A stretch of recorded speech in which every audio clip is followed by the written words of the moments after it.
Nous vous en parlions dès hier, l'annulation de l'American Tour Festival. Cette année encore, le grand rendez-vous des fans de culture américaine n'aura pas lieu à cause de la crise sanitaire. On en parle ce soir avec Christophe Caillots-Josse, directeur de l'événement. Bonsoir, merci d'être avec nous en direct de nos studios de Tours. Vous avez donc été contraint d'annuler le festival à cause de la crise. Dans quel état d'esprit êtes-vous aujourd'hui ?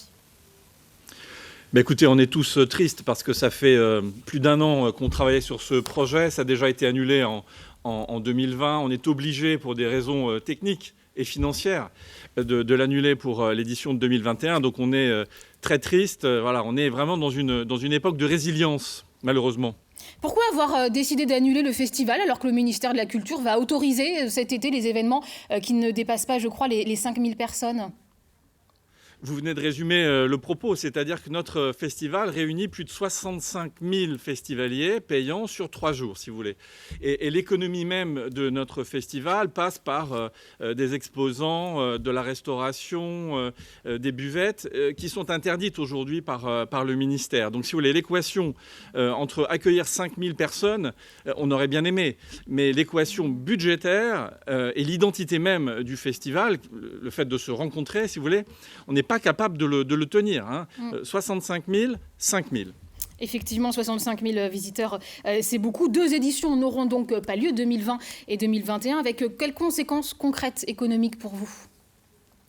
Alors pour nous, si vous voulez, en fait, il fallait qu'on prenne vite la décision parce que c'était, voilà, dans 15 jours, on allait déclencher l'ensemble du processus, notamment l'achat d'affichage pour la communication, les lancements de billetterie, etc. Donc il fallait vraiment prendre des décisions maintenant avant de rentrer dans une spirale de coûts que l'on n'aurait pas pu maîtriser et qui nous emmenait vers une catastrophe économique. Donc là, si vous voulez, on limite la catastrophe, on est tous très triste, bien évidemment.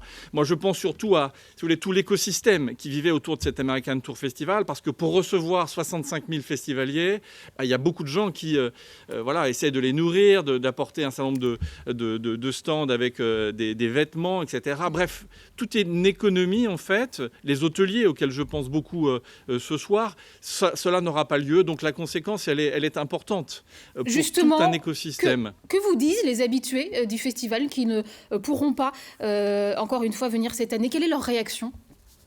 Alors leurs réactions, elles sont vraiment, on est vraiment très soutenus par l'ensemble de nos festivaliers. Tous les petits mots que l'on reçoit aujourd'hui, c'est vraiment pour assurer les organisateurs du festival de leur soutien. Ils ont bien compris que ce n'était pas notre faute, qu'on avait fait tout ce qu'il fallait pour y arriver. Donc c'est vraiment une forme de soutien et vraiment je les remercie parce qu'il y a beaucoup d'affection dans tous ces petits mots que l'on reçoit. Rendez-vous donc, on l'espère, en 2022.